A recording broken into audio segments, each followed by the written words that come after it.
Meus irmãos, hoje nós vamos ler não o Evangelho do dia, mas nós vamos ver a primeira leitura, que justamente é o relato nesta festa da conversão de São Paulo, que a igreja no mundo todo celebra neste dia 25 de janeiro. Nós vamos então ler o relato, um dos relatos contidos em Atos dos Apóstolos sobre a conversão de São Paulo. Primeiro, quero só deixar aqui, nós temos 3 relatos da conversão de Saulo no livro de Atos dos Apóstolos. Sabemos que Atos dos Apóstolos é escrito por Lucas. Então nós temos um que é o relato propriamente do capítulo 9, que é este longo relato, e depois nós temos São Paulo aí contando para as comunidades como foi a sua própria conversão. Mas isso do ponto de vista de Lucas. E depois nós temos nas cartas paulinas, que são os escritos atribuídos a São Paulo, às diversas comunidades, aí sim nós temos o seu próprio ponto de vista, o seu relato de conversão, que acaba diferindo um pouco daquele relato narrado por Lucas nos Atos dos Apóstolos. Mas nós vamos ler esta que é uma das opções da primeira leitura de hoje. Nós vamos ler então Atos dos Apóstolos, capítulo 9, versículos de 1 a 22. Saulo, respirando ainda ameaças de morte contra os discípulos do Senhor, dirigiu-se ao sumo sacerdote.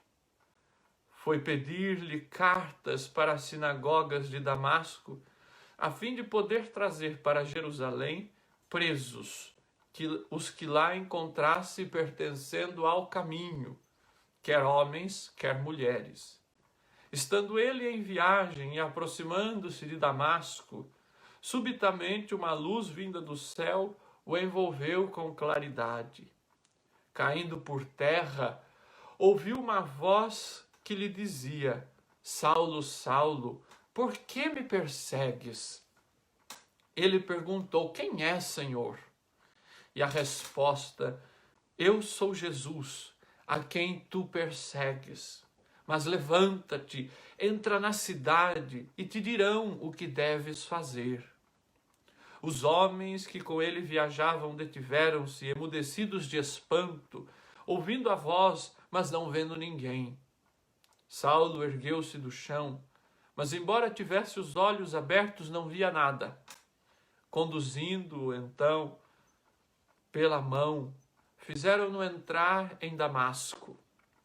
Esteve 3 dias sem ver, e nada comeu nem bebeu.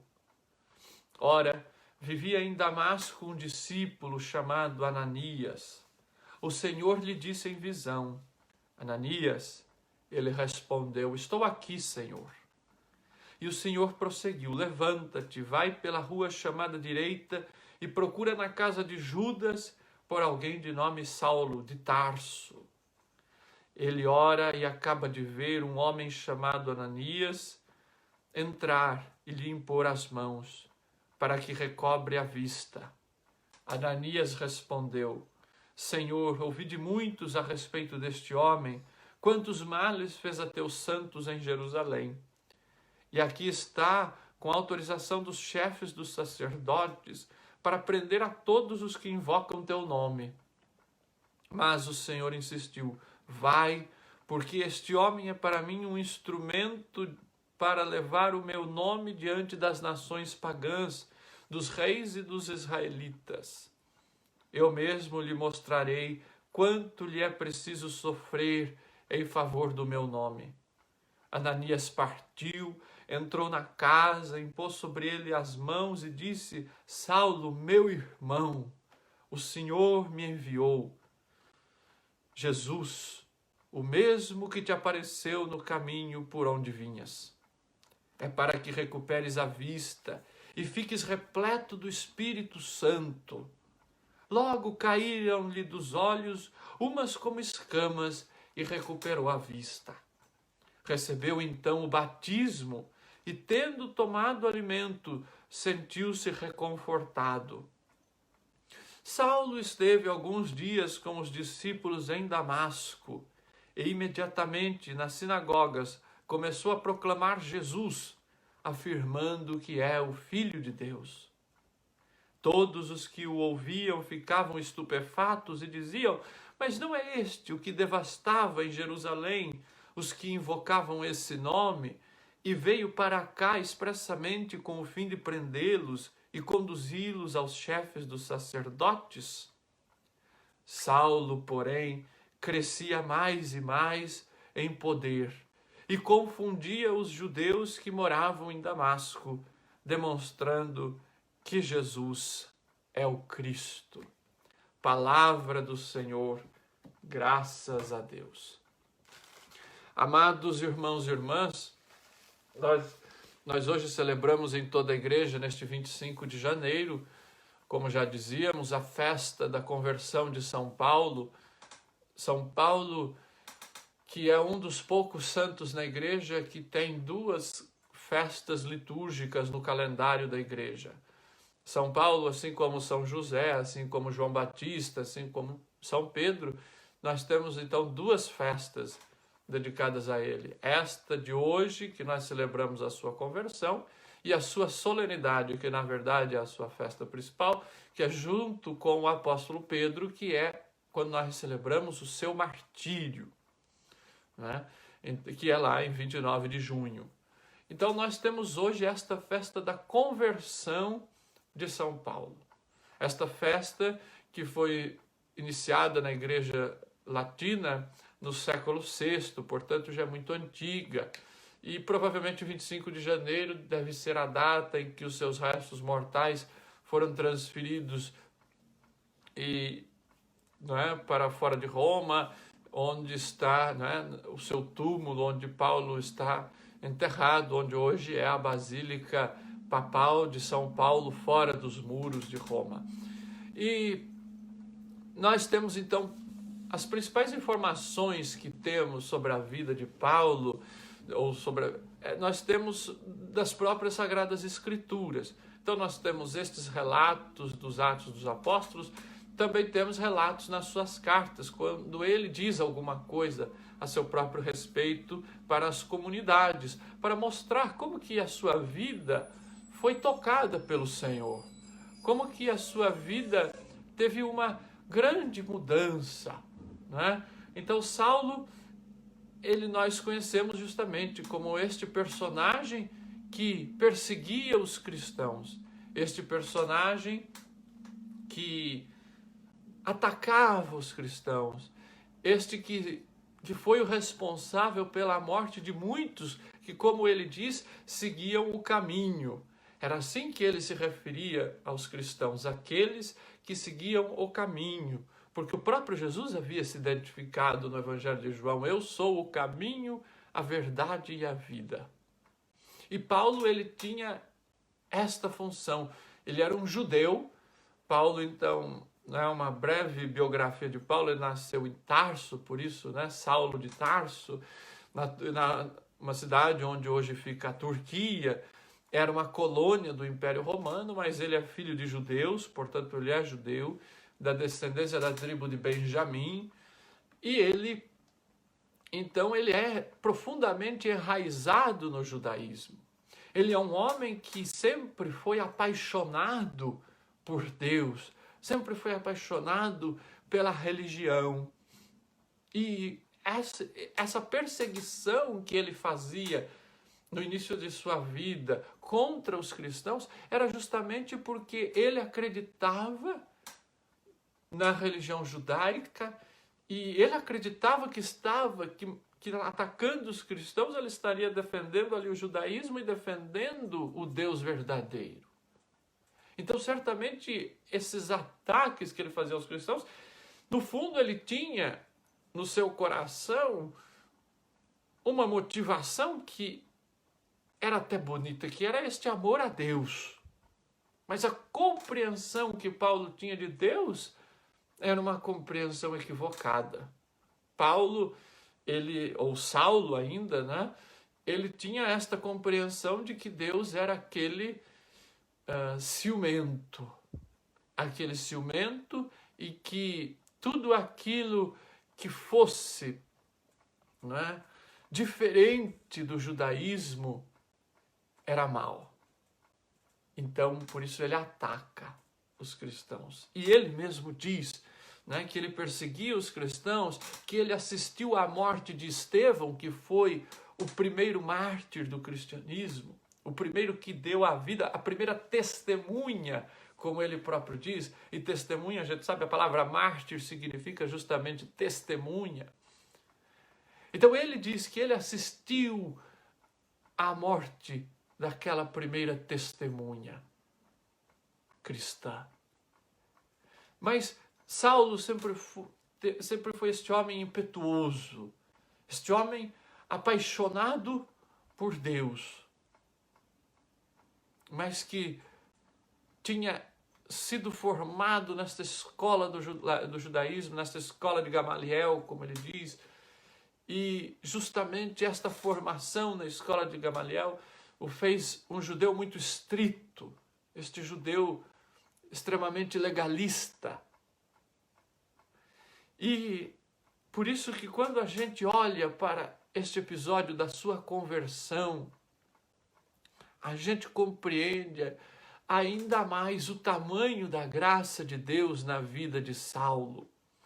Porque ele aterrorizava os cristãos. A gente vê que quando Ananias foi falar desta visão que ele teve de Deus para ir até Saulo, a gente vê que as pessoas, né, como a gente diz hoje, podia ouvir falar do diabo, mas não falava de Saulo. Né? Preferia ver o capeta do que ver Saulo. Tamanho o medo que eles tinham, tamanho o pavor que eles tinham da figura de Saulo. Imaginem então, meus irmãos, a fama que Saulo tinha no meio dos primeiros cristãos, como aquele que perseguia os seguidores de Cristo, como aquele que perseguia a igreja. Imaginem o mal que Saulo fazia e que Saulo representava para os cristãos. Ninguém poderia imaginar que o Senhor estaria chamando aquele que os perseguia. Por isso, meus irmãos, olhando para a vida de Saulo, que depois é Paulo e que hoje nós conhecemos como São Paulo, nós olhamos para a vida de tantos que perseguem os cristãos, que perseguem a igreja, e nós podemos compreender o tamanho da graça de Deus. Nós, olhando para a conversão de São Paulo, nós compreendemos que não podemos desprezar ninguém, que não podemos julgar ninguém, que não podemos agir com preconceito para com ninguém, porque todos têm a possibilidade de ter as suas vidas moldadas e transformadas pelo Senhor. O que nós precisamos, então, é possibilitar o encontro pessoal de cada pessoa com Jesus Cristo. Porque o que nós percebemos pela leitura de hoje é que o amor de Cristo é que toca a vida de Saulo. É o Cristo ressuscitado, como ele vai dizer em uma das suas cartas, ele vai dizer: Cristo ressuscitado apareceu a alguns poucos, apareceu a Pedro, apareceu a outro, e por último, apareceu também a mim.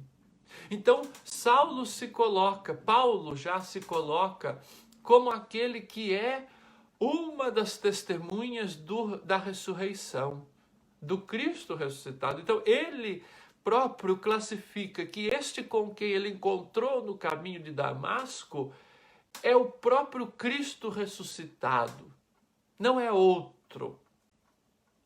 É muito interessante porque em uma de suas catequeses, em setembro de 2008, quando a igreja vivia o ano paulino, celebrando o jubileu dos 2000 anos do nascimento de Paulo, o Papa Emérito Bento XVI faz uma colocação muito bonita.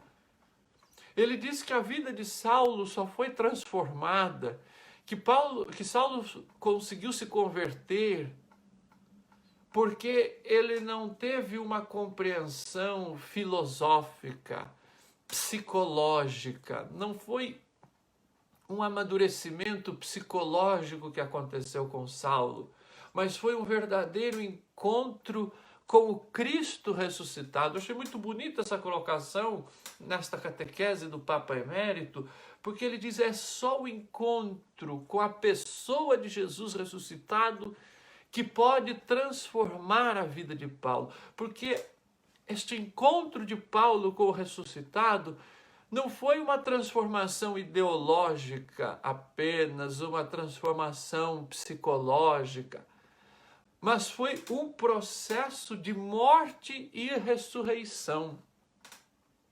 Foi uma verdadeira graça batismal. Foi um verdadeiro processo de recriação. São Paulo morreu, né? Saulo morreu e nasceu de novo, dizia o Papa Bento.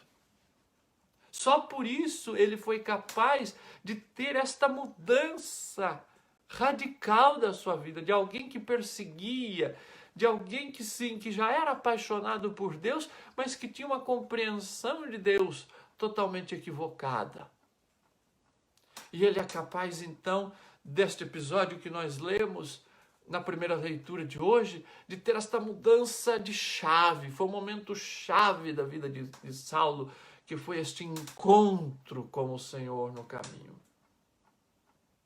Muitas vezes a gente vê as pinturas, as obras de arte, retratando este momento como Saulo caindo do cavalo. O texto não fala de nenhum cavalo, mas diz que ele caiu por terra. Se ele estava caminhando, se ele estava sobre o cavalo, isso não nos interessa. Mas o que nos interessa é que Saulo precisou cair por terra. Ele precisou cair do seu pedestal, das suas seguranças, daquilo que ele acreditava ser a verdade. Por isso foi, como o Papa Bento diz, um processo de morte e ressurreição, uma dinâmica de morte e ressurreição. Ele precisou se desvencilhar daqueles conceitos antigos que ele tinha, daquele preconceito que ele tinha. Ele precisou deixar tudo aquilo para trás. Ele precisou sepultar tudo aquilo para poder acolher esta luz que vem do céu e que o envolve.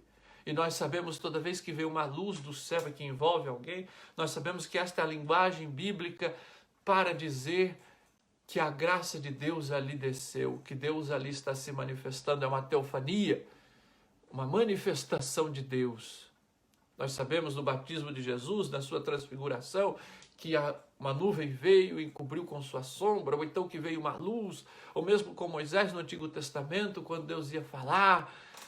São sinais, e assim também com o Saulo. Esta luz que vem e que envolve. Meus irmãos, esta luz é aquela mesma luz que nós recebemos no batismo, aquela luz que vem do Círio Pascal, a luz do Cristo ressuscitado, o cristão que é atingido pela luz, aquele que está nas trevas, que agora recebe a luz e que vai iluminar. Cristo diz: eu sou a luz do mundo, vós sois o sal da terra e a luz do mundo. Se nós agora somos de Cristo, nós somos convidados a refletir esta luz.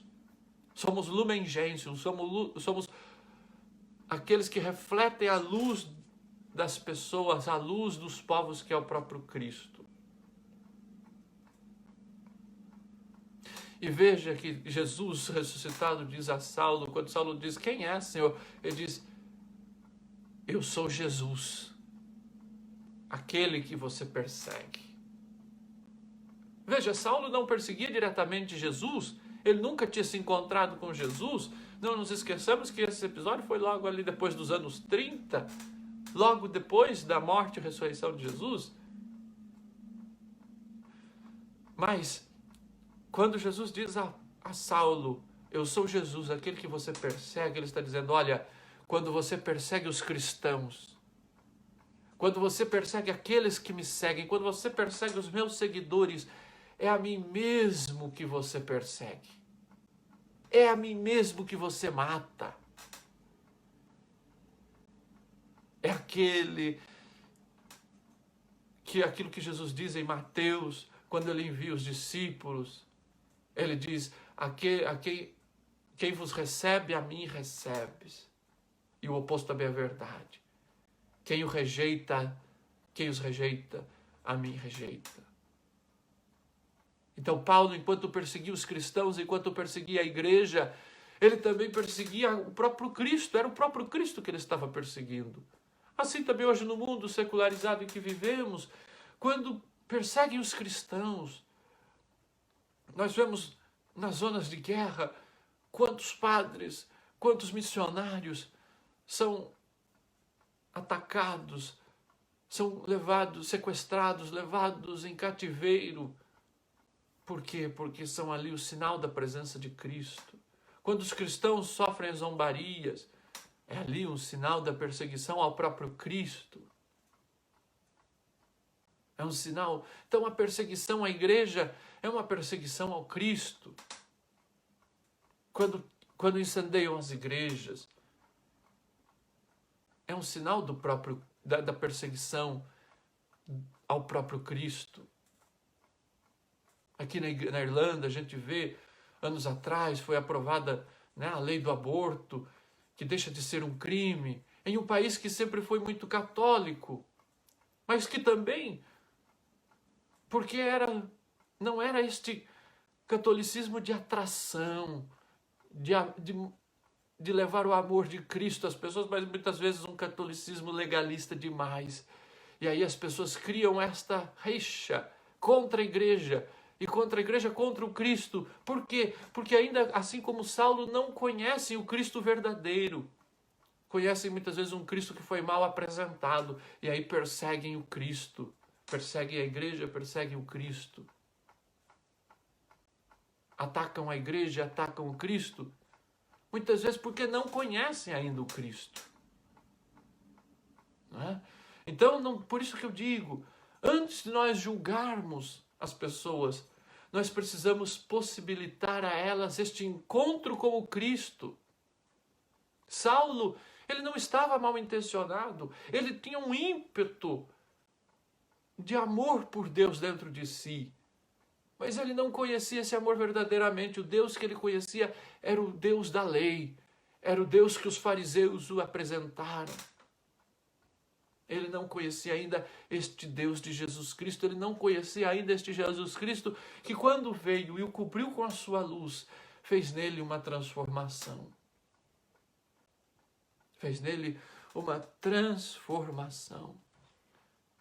Então é este Paulo que vai ser tocado, e a partir do momento então que ele é tocado, que ele é envolvido por esta luz que o atinge, ele se apaixona não só apenas pelo Deus, pelo Javé, pelo Deus de Israel, mas ele agora, aquele mesmo ímpeto que ele tinha, ele agora passa a ter aquele mesmo amor por Cristo. Ele se apaixona por Cristo. Tanto que Deus vai falar para Ananias, esqueça o passado de Saulo. Este passado já não interessa mais. Este homem agora é um novo homem porque a minha graça superabundou neste homem. Eu faço dele agora um discípulo meu no meio dos pagãos, no meio dos gentios. Vai, porque este homem é agora para mim um instrumento para levar o meu nome diante das nações pagãs, dos reis e dos israelitas. Eu mesmo lhe mostrarei quanto lhe é preciso sofrer em favor do meu nome. Vejam, meus irmãos, que os Atos dos Apóstolos sempre vai ter esta comparação. Os apóstolos vão sempre passar pelas mesmas situações que o Cristo passou. Então a vocação de Paulo é a mesma vocação de Cristo. É a vocação de dar a vida.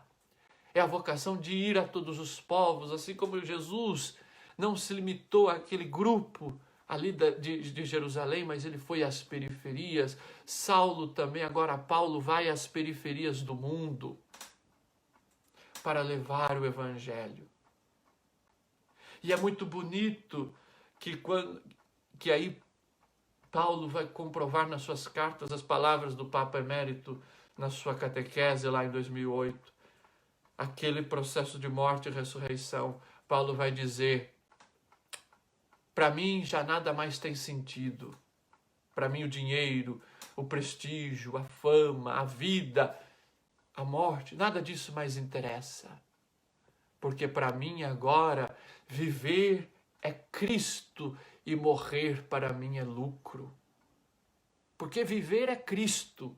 Viver para mim só tem sentido se for em Cristo, se for na graça de Cristo, para levar a luz de Cristo, para levar o amor de Cristo. E Paulo tanto morreu para aquela vida velha, que quando os cristãos discutiam nas primeiras comunidades se para se tornar um cristão era primeiro virar judeu, ou seja, primeiro ter o rito da circuncisão antes de ser batizado.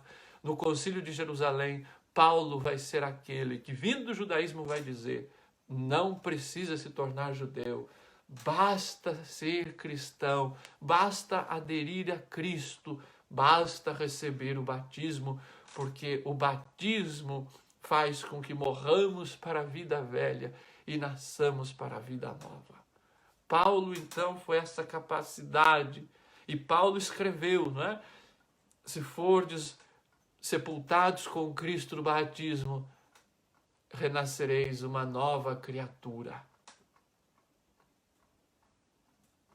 Meus irmãos e minhas irmãs, que nós possamos, assim como Saulo, nós possamos também fazer este processo de morte e ressurreição para nós mesmos. O que é que eu trago dentro de mim que precisa morrer? O que é que eu trago dentro de mim que precisa ser envolvido por esta luz de Cristo para que eu enterre, para que eu sepulte, para que ressuscite, para que nasça uma criatura nova? O que é que eu preciso morrer como Saulo para nascer uma nova pessoa? E é bonito que no fim de sua vida, Paulo vai poder cantar: já não sou eu que vivo, mas é Cristo que vive em mim. Meus irmãos, imaginem a transformação na vida deste homem. Ele, no fim de sua vida, pôde dizer: já não sou eu quem vive, ou seja, eu já não vivo para os meus gostos, eu já não vivo para as minhas paixões, eu já não vivo para o meu próprio ego, eu já não vivo para as minhas próprias vaidades. Isso nada mais me interessa. Agora é Cristo que vive em mim. Agora tudo que eu faço na minha vida é pelo amor de Cristo, para fazer a vontade de Cristo, para levar Cristo às pessoas, para fazer com que cada vez mais aqueles que não conhecem Jesus passem a conhecê-lo. Já não sou eu que vivo, mas é Cristo que vive em mim. E ele diz, de dentro da cadeia, ele diz: alegrai-vos no Senhor. Eu repito, alegrai-vos. Meus irmãos, que nós possamos um dia também, nos momentos de tribulação, nós que estamos aqui, não é, presos por este vírus, por esta pandemia, que nós possamos ter o coração acalentado, o coração acalmado e poder dizer para as pessoas e confortar as pessoas com essas palavras: alegrai-vos no Senhor. Eu repito, alegrai-vos. Porque a graça de Cristo foi derramada em nós e não há nada que nos impeça, não há nada que tire a nossa alegria. E oxalá, meus irmãos, no fim da vida nós possamos cantar com São Paulo: completei a corrida, guardei a fé, recebi a coroa, recebi o prêmio da vitória, a coroa da glória. Que nós, um dia, meus irmãos, vivendo em Cristo, por Cristo e com Cristo, deixando que Cristo viva em nós, nós possamos também completar a corrida e receber a coroa da glória. Louvado seja nosso Senhor Jesus Cristo, para sempre seja louvado.